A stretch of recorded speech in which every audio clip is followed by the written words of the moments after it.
संयोजक समस्त ग्रामस्थ मंडळी, भजनी मंडळ व युवक मंडळ चित्रवडगाव. नावे शब्दाचा अर्थ म्हणजे असा आहे. येणे नावे म्हणजे याला म्हणतात तरी शूर, यालाच तर शूर असं म्हणतात. कुणाला? संसार जिंकावा, संसारावर पूर्ण विजय मिळवावा, त्याला खरं शूर म्हणावं. एखाद्या शत्रूवर नाही, पूर्ण संसारातल्या शत्रूवर, पूर्ण जगाला जिंकावं महाराज, सगळ्या जगाला जिंकावं, त्याला खरा शूर म्हणायचं. एखादं युद्ध केलं आणि एखाद्या शत्रूवर विजय मिळवला आणि त्याला शूर म्हणायचं का? तो कबराय म्हणतात नाही, तो खरा शूर नाही. सगळ्या जगाला जिंकलं, विश्वविजेता. तो सिकंदर आहे ना, त्याला आपण म्हणतो ना विश्वविजेता म्हणतो, सिकंदर बादशाह. खरं तर आपल्या भारत भूमीवर तो आक्रमण नाही करू शकला, पूर्णपणे भारतावर त्यानं साम्राज्य आपलं स्थापन करू शकला नाही, म्हणून तो खऱ्या अर्थानं जगत जेता नाहीये, नाही करू शकला. भारत देश आहे महाराज, योद्ध्यांचा देश आहे आपला, वीरांचा शूरांचा देश आहे. ऐका, संत शूर वीरांचा देश म्हणजे भारत देश. विठाला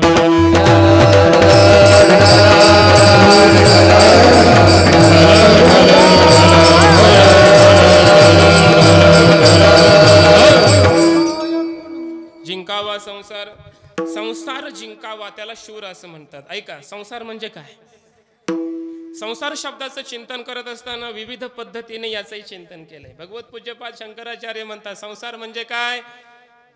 पुनरपि जननम पुनरपि मरणम पुनरपि जननी जठरे शयनम इह संसारे खलु दुस्तारे कृपया पारे पाहि मुरारे भज गोविंदम गोविंदम भज मूढमते गोविंदम भज मूढमते. पुनरपि जननम पुनरपि मरणम इह संसारे, पुन्हा जन्माला येणं पुन्हा मरण, याला म्हणतात संसार.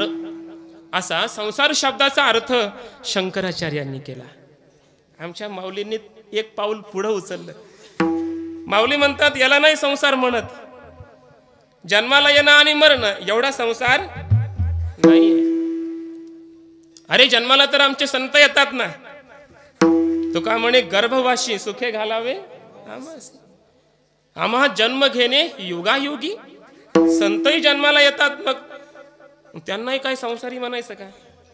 म्हणून संसार शब्दाची व्याख्या बदलली पाहिजे, म्हणून त्यांनी वेगळी व्याख्या केली. माऊलींनी म्हटले संसार शब्द ऐका, आगा उपजने आणि निमने हे साचची जे का मानने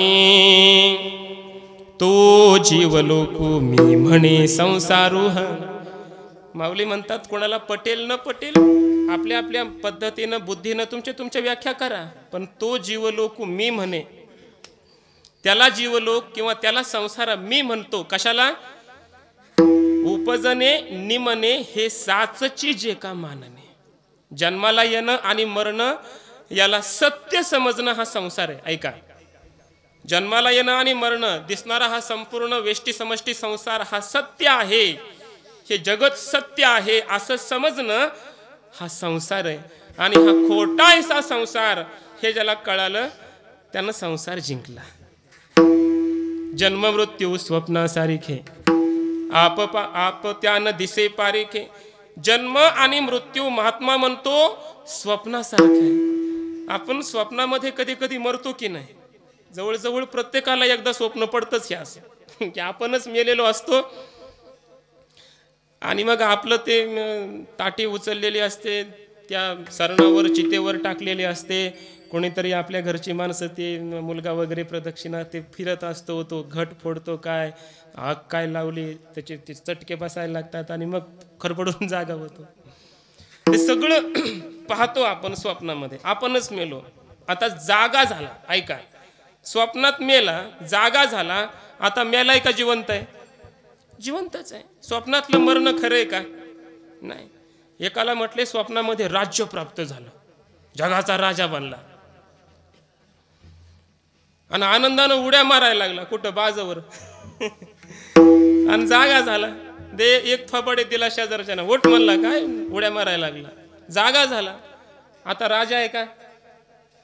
ज्ञानोबा म्हणतात स्वप्नीचे येईल जाईल लया जाईल लया स्वप्नीचे येईल जाईल लया स्वप्नीचे येईल जाईल लया स्वप्नीचे येईल जाईल ज्ञानदेव म्हणे पाहता पाहिजे ज्ञानदेव म्हणे पाहता पाहिले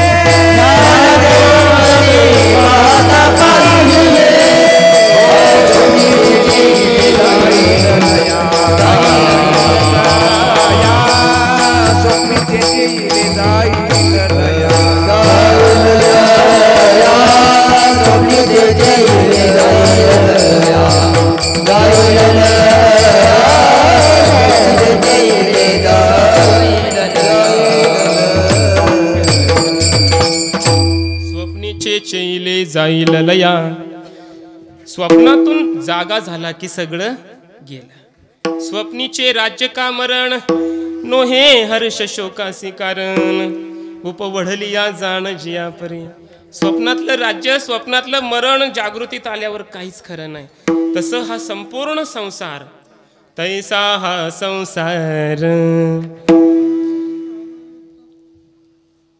लटिका व्यवहार सर्व हा संसार लटिका व्यवहार सर्व हा संसार लटिका व्यवहार सर्व हा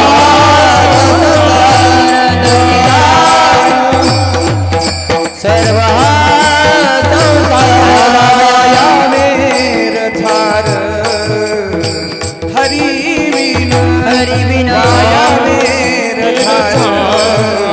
हरि बिना हरि मुखे मना हरि मुखे मना हरि मुखे मना हरि मुखे मना हरि मुखे मना हरि मुखे मना हरि मुखे मना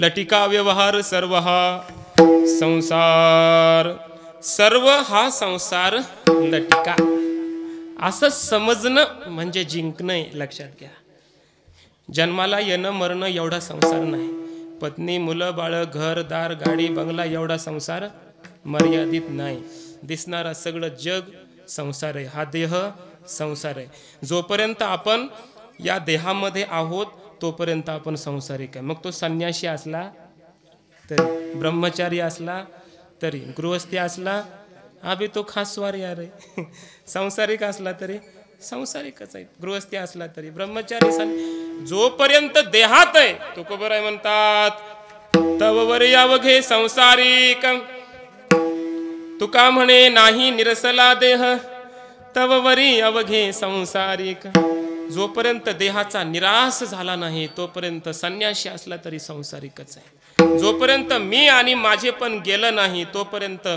कोणी असला तरी संसारिकच आहे ज्ञानोबरायांनी संन्यासाची व्याख्या केली संन्यासी म्हणजे काय मी माझे ऐसी आठवण विसरले जयाचे अंतःकरण पार्था तो संन्यासी जाण निरंतर ज्याच्या अंतःकरणात मी आणि माझं असं राहिलंच नाही माझं तर सगळं जग माझं नाही तर कुणीच माझं नाही अशी ज्याची वृत्ती असते तो खरा संन्यासी आणि मी हे माझा मठ आणि हे माझा आश्रम आणि हे आमच्या पक्षाचे ते तुमच्या पक्षाचे असं जोपर्यंत परमार्थातली सुद्धा माणसं म्हणत असतील तरी परमार्थात दिसली तरी ते खरे संसारिकच आहेत ऐका आमच्या गुरुजींचं वाक्य शुद्ध मनाने लक्ष देऊन ऐका शुद्ध मनाने निर्विकार मनाने आपपर भाव रहित भेदभाव रहित अशा शुद्ध मनाने केलेला संसार म्हणजे परमार्थ आहे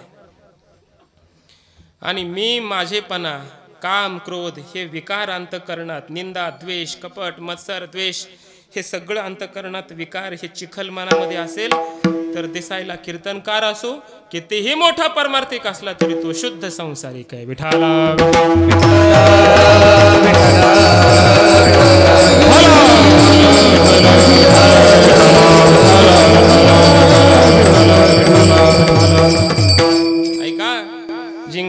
संसार. याचा अर्थ काय? बाहेरच्या जगावरही विजय मिळवायचा आहे, आतल्या विकारावर विजय मिळवायचा आहे. त्यानं संसार जिंकला. कोण संसार जिंकला? आपल्या संस्कृतीमध्ये एक दुष्यंत नावाचा राजा होऊन गेला. लक्षपूर्वक गोष्ट आहे का? शेवटी मी गोष्ट सांगत असतो. दुष्यंत नावाचा एक राजा होता. कानव ऋषीच्या आश्रमात आला. पहिले राजे लोक ऋषी मुनींना भेटत होते, आताचे पण भेटतात, पण निवडणुका आल्यावरच भेटतात. पुन्हा काही संबंध नाही. असे कमी असतात आमच्या राहुल भाऊ सारखे. कीर्तनात येऊन बसतात, श्रवण करतात, परमार्थिकांच्या बरोबर बोलतात. आमचे साहेबराव हे सगळी मंडळी परमार्थाच्या चर्चा करतात. मग असे आम्ही बोलत आलो. तो ऋषींच्या आश्रमात आला, कानव ऋषींच्या, आणि तिथे एक कन्या होती. ती राजर्षी कन्या होती. तिचं नाव होतं शकुंतला. त्या शकुंतलेवर त्या दुष्यंत राजाचं मन गेलं. राजा होता, त्याचं मन गेलं. त्याला काय करणार? काही पर्याय आहे का त्याला? गेलं मन. पण त्यानं विचार केला, ज्यार्थी मी क्षत्रिय आणि या आश्रमातल्या मुलीवर माझं मन गेलंय, याचा अर्थ ही मुलगी ब्राह्मण नसली पाहिजे, क्षत्रियच असली पाहिजे. विचारपूस केली, ती क्षत्रियच होती. आणि मग त्यांनी गांधर्व विवाह केला. तिथं गांधर्व विवाहाची पद्धती नाही सांगली तर काही शास्त्राचा विधी वगैरे ते मंगलाष्टिका तसलं काही नसतंय. दोघांच्या एकमेकांची इच्छा असली ते लग्न होतं. गांधर्व विवाह. आणि त्यांनी केला. राजा निघून गेला. ऋषी कुठं बाहेर गेलेले, त्यांची भेट झाली नाही, निघून गेला. इकडं हिला एक मुलगा झाला. बरेच दिवस झाले एक मुलगा जन्माला आला शकुंतलेला. आणि मग आता कानव ऋषींना सांगितलं की माझा पती दुष्यंत नावाचा राजा आहे. कानव ऋषी आणि ती शकुंतला त्या लेकराला घेऊन गेले राजवाड्यात. म्हणजे राजा, तुझा हा मुलगा, तुझी ही पत्नी. पण झालं होतं असं की त्याला शाप होता दुर्वास ऋषींचा. झाला होता. का शाप झालता? कारण तो सतत त्या शकुंतलेचं चिंतन करायचा. तिकडे गेल्यावर सतत चिंतन तिचंच मनामध्ये. दुर्वास ऋषी आले, समोर उभे आहेत, बोलायलेत, राजा राजा. ह्याच्या मनामध्ये शकुंतला, ध्यान नाही. आणि मग दुर्वास ऋषी काय रागाचे अवतारच आहेत, दिला शाप. म्हणले जिचं चिंतन करतो तिला विसरून जाशील. म्हणले जिचं चिंतन करायलाच तिला विसरून जाशील. शाप दिला. विसरून गेला ना राजा शकुंतलेला, विसरून गेला. आणि पुन्हा हे आले तर कोण म्हणला, कोण शकुंतला, कोण कुठली, मग मी नाही ओळखत. त्याचीच पत्नी होती. तिला विसर पडला, त्याला ओळखलं नाही. शकुंतलेनं आपला मुलगा घेतला, पुन्हा अरण्यामध्ये आली, जंगलामध्ये झोपडी बांधून बिचारी राहू लागली. काही वर्षाचा कालावधी गेला. राजाला वाटलं चला आपण शिकारीसाठी जाऊ. शिकारीसाठी गेला. तोपर्यंत हा मुलगा लहानाचा मोठा झाला. आणि तो मुलगा क्षत्रियच होता. त्यामुळे तो काय लहान शेळीच्या पिलांबरोबर खेळण होय, वाघाच्या पिलाबरोबर खेळायचा. तो वाघाच्या पिलांबरोबर खेळायचा, ते लहानसा मुलगा. ह्या राजानं पाहिलं, अरे कोणीतरी विशेष दिसतोय. राजाचा मुलगा दिसतोय एखाद्या, हा सामान्य मुलगा दिसत नाही. जवळ गेला. बाळा तू कोणाचा? ते म्हणला, बाळा कोणाला म्हणायला? मी तुमचं बाळ नाहीये, माझ्या आईचं बाळ आहे मी. तुझ्या आईचं नाव काय? शकुंतला. कुठेही तुझी आई? इथेच आहे आश्रमात. गेला, भेट झाली. आणि त्या शकुंतलेकडं याची एक अंगठी होती, एक खून म्हणून. ओळख पटली, माझाच मुलगा आहे, माझी शकुंतला आहे, माझी पत्नी आहे. त्याला पश्चाताप झाला, ओळखलं मग. आणि मग त्यांना घेऊन तो राजवाड्यामध्ये गेला. हा मुलगा लहानाचा मोठा होऊ लागला. त्याचं नाव सर्वदमन ठेवलं. त्याचं नाव ठेवलं होतं सर्वदमन शकुंतलेनं. मग तो गेला. त्यानं तो दुष्यंत नावाचा राजा मोठा झाला. कुठल्या तरी ह्याच्यामध्ये तो आजारपणामध्ये मृत्यूला प्राप्त झाला. मग त्याच्या गादीवर हा बसला. हा सर्वदमन राजा झाला. यानं संपूर्ण भारतामध्ये, जगामध्ये विजय, भारतामध्ये जेवढे काही राजे होते सगळ्यांवर विजय मिळवला. म्हणून त्याचं नाव भारत ठेवलं. भरत राजा, त्याचं नाव ठेवलं भरत. आता सर्वदमनचा भरत नाव ठेवलं. पुन्हा त्यानं युद्ध केलं, सर्व जगावर विजय मिळवला. आणि तो म्हणायला लागला, आजपासून माझं नाव विश्वजित. संपूर्ण विश्वावर ज्यानं विजय मिळवला तो विश्वजित. सगळ्या राज्यामध्ये दौंडी पेटवली. सगळ्यांनी मला आजपासून विश्वजित म्हणायचं. सर्वदमन नाही, भरत नाही. आता केवळ भरत नाही ना, मी विश्वजित आहे. आणि आईला सवय लागली लहानपणापासून. ती म्हणायची, बाळा सर्वदमन ये, सर्वदमन जा, सर्वदमन जेवलास का. तिचं तेच सुरू आहे, सर्वदमन सर्वदमन. सर्वदमन शब्दाचा अर्थ होतो सर्वांवर विजय. सर्व म्हणजे सगळं, दमन म्हणजे नियमन करणारा, आपल्या इंद्रियावर, मनावर, सगळ्यावर नियमन ठेवणारा, तो सर्वदमन. हा एक दिवस म्हटला, आई आता माझं नाव काय आहे, विश्वजित, मला सर्वदमन म्हणू नकोस. ती म्हणली, बरं ठीक आहे बाळा. पुन्हा अजून 2 दिवस गेले की सर्वदमन सुरूच आहे. रागावला तो एक दिवस, आई मला आजपासून तू सर्वदमन म्हणायचं नाही. सांगितलं ना मी तुला एकदा, मला आता आजपासून सर्वदमन म्हणायचं नाही, मला विश्वजित म्हणायचं. ती म्हणली, बरं ठीक आहे बाळा, म्हणते सर्वदमन, तुला मी आता विश्वजित म्हणते, पण का म्हणायचं सांग ना. तो म्हटला, मी सगळ्या विश्वावर विजय मिळवला, सर्वांवर विजय मिळवलाय, म्हणून मला तू विश्वजित म्हण.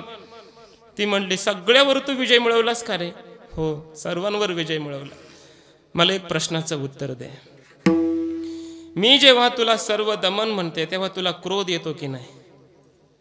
तो म्हणला, मला क्रोध, तळपायाची आग मस्तकाला जाते. म्हणला, खूप राग येतो. उगा आई हाईस म्हणून गप बसतोय, नाही तर खूप राग येतो तुझा. मला क्रोध येतो ना. बरं ठीक आहे, मी तुला सर्वदमन न म्हणता विश्वजित म्हणावं अशी तुझी इच्छा, कामना आहे की नाही. ती म्हणा, आहे.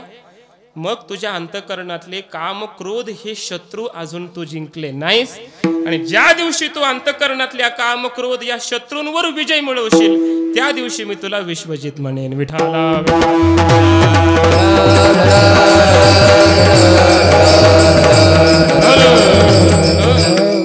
येणे नावे तरी शूर, याला खरं शूर म्हणावं. बाहेरच्या योद्ध्यावर, शत्रूवर विजय मिळवला, पण आतल्याही शत्रूवर ज्यानं विजय मिळवला. अहंकार आतला शत्रू आहे. अभिमान, अहंकार झाला सत्तेचा, पैशाचा, संपत्तीचा, घराचा, गाडीचा अभिमान असतो काही लोकांना. कशाचाही अभिमान, अहंकार असतो महाराज. आम्हाला कीर्तनकार आम्ही आहोत याचा अभिमान असतो, आम्ही पारमार्थिक भक्त आहोत याचा आम्हाला अभिमान असतो. काहींना अभिमान कशाचा असतो महाराज माहितीये का. आमच्याकडं काहीच नाही याचा त्यांना अभिमान असतो. आमच्याकडं काहीच नाही याचाच त्यांना अभिमान आहे. म्हणजे अभिमान त्यांच्याकडे असतो, काहीच नसतं पण काय आहे, काही नसण्याचा तरी काय अभिमान आहे. हे सगळे शत्रू आहेत आपल्या जीवनातले. ह्या शत्रूवर ज्यानं विजय मिळवला, येणे नावे तरी शूर. ऐका, आमच्या संस्थेचे सद्गुरू स्वानंद सुखनिवासी जोग महाराज म्हणून फार मोठे महात्म्य होऊन गेले. आमच्या संस्थेचे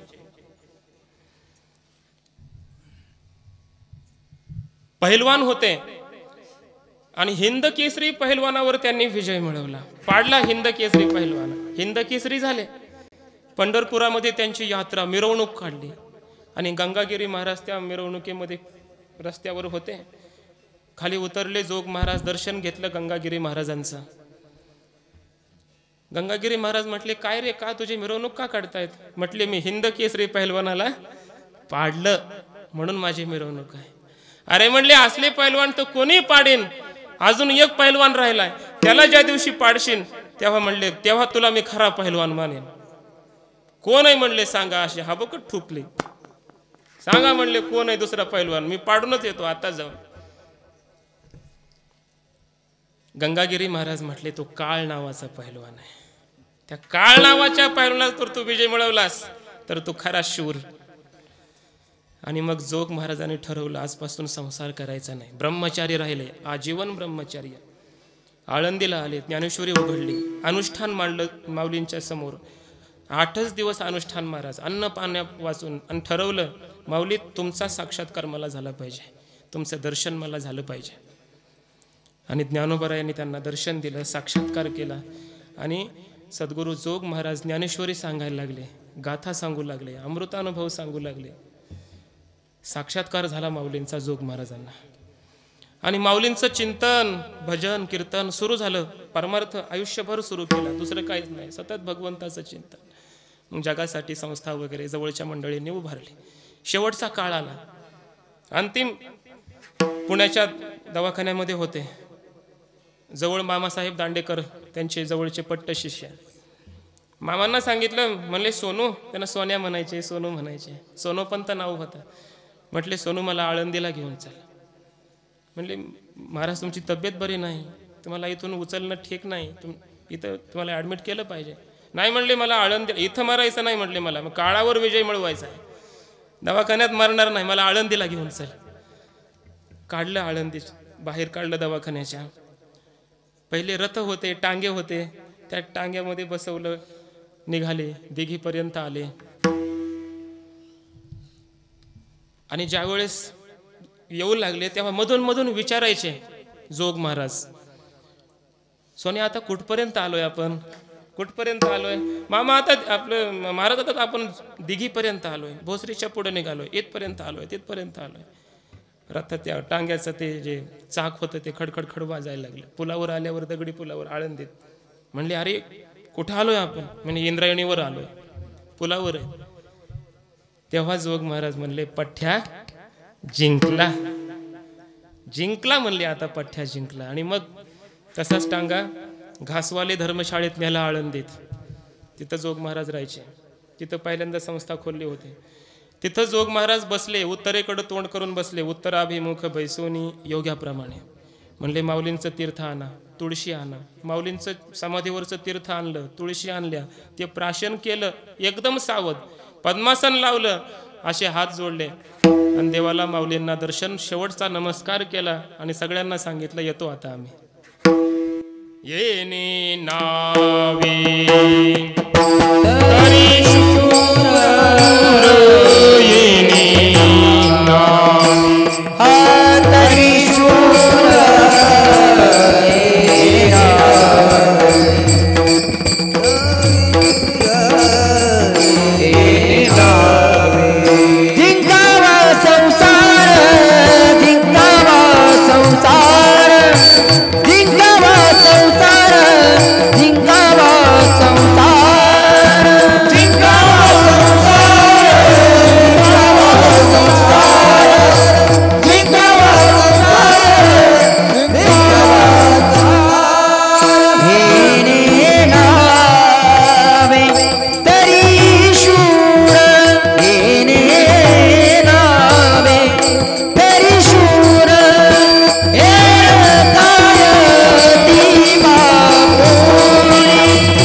पुण्यभूमीमध्ये अत्यंत आनंदाने खूप या सर्व तरुण मंडळींचा उत्सव आणि आनंद बघून मला खूप आनंद वाटला, खूप आनंद वाटला.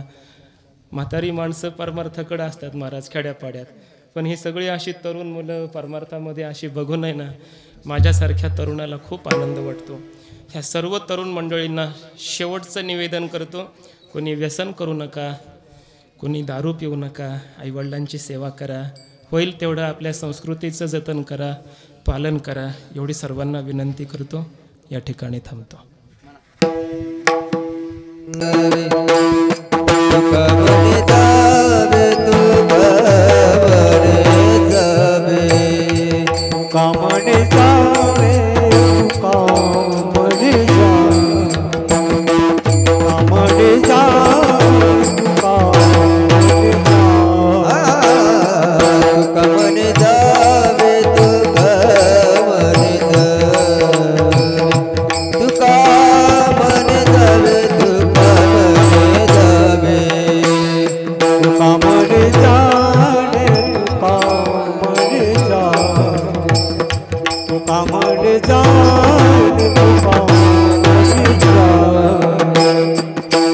कीर्तीने परमे कीर्ती इने बरे रे कायती बापू रे कायती बापुडी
सर्व सुख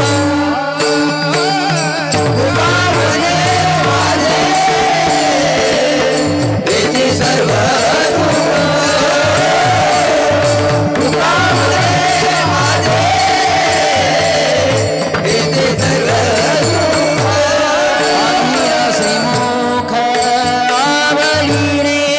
पाहिना श्रीमुख आवडीने तुळसी हार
सर्व सुखाचे आधार बापा रखुमा देवीवर बाप रखुमा देवीवर बाप रखुमा देवीवर सर्व सुखाचे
विषयी विसर पडिला विजयी विसर पडला विजयी विसर पडला विजयी विसर पडला अंगी ब्रह्मरस कसावला अंगी ब्रह्मरस कसावला अंगी ब्रह्मरस कसावला विषयी विसर पडिला विषयी विसर पडला विषयी विसर पडिला विषयी विसर पडला अंगी ब्रह्मरस कसावला अंगी ब्रह्मरस कसावला अंगी ब्रह्मरस कसावला माझी मग झाली अनावर वाचा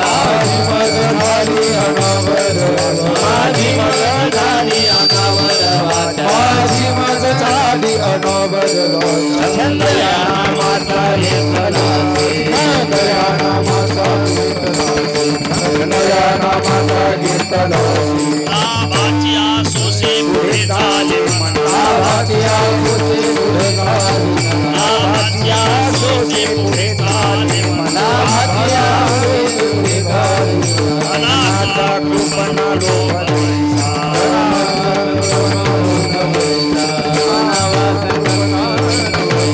माझी मग झाली अनावर वाचा माझी मग झाली अनावर वाचा माझी मग झाली अनावर वाचा माझी मग झाली अनावर वाचा दया नामाचा घेतला दया नामाचा घेतला दया नामाचा घेतला तुका म्हणे गंगा सागर संगमी पावने गंगा सागर संग तुका म्हणे गंगा सागर संगमी पावने गंगा सागर संगम अवघ्या झाल्या उर्मी एक माय अवघ्या झाला एक कमाले अवघ्या झाला एक माझी मग झाली अनावर वाचा मग झाली माझी मग झाली अनावर वाचा झाली अनावर वाचा दया नामाचा घेतला दया नामाचा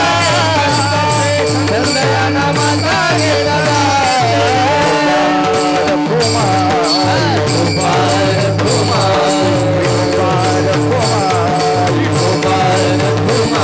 कुमार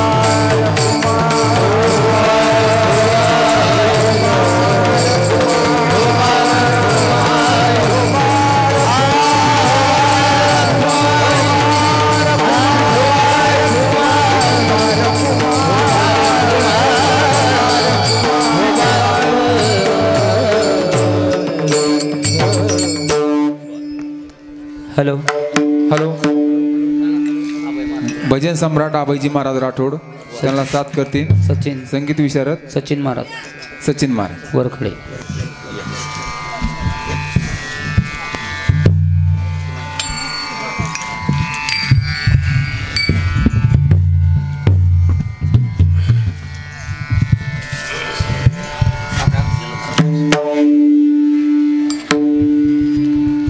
हॅलो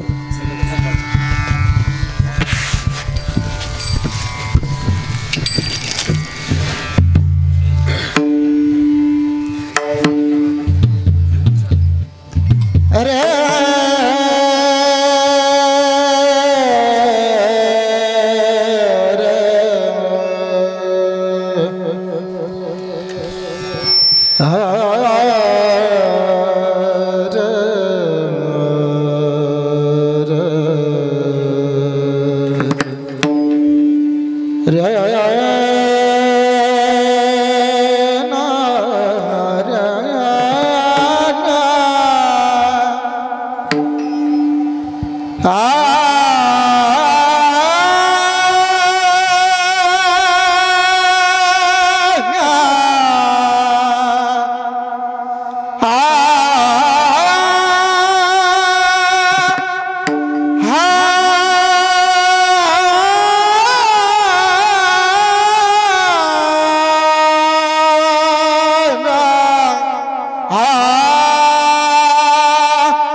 विषगी विसरा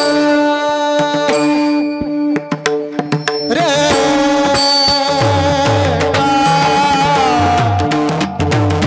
विसरा हा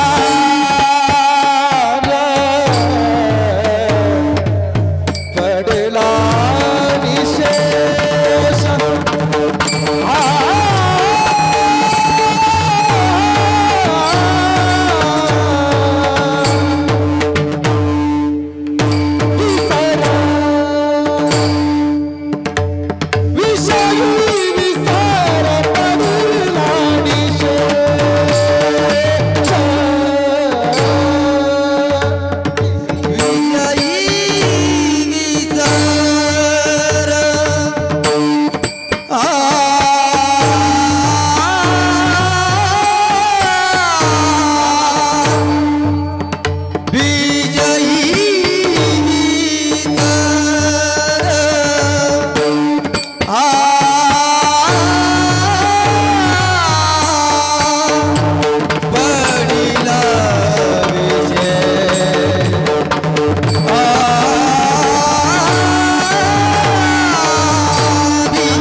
घेतलाचे छळ गया नामाचा घेतलाचे छळ गया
समस्त ग्रामस्थ मंडळी भजनी मंडळ व युवक मंडळ चित्रवडगाव।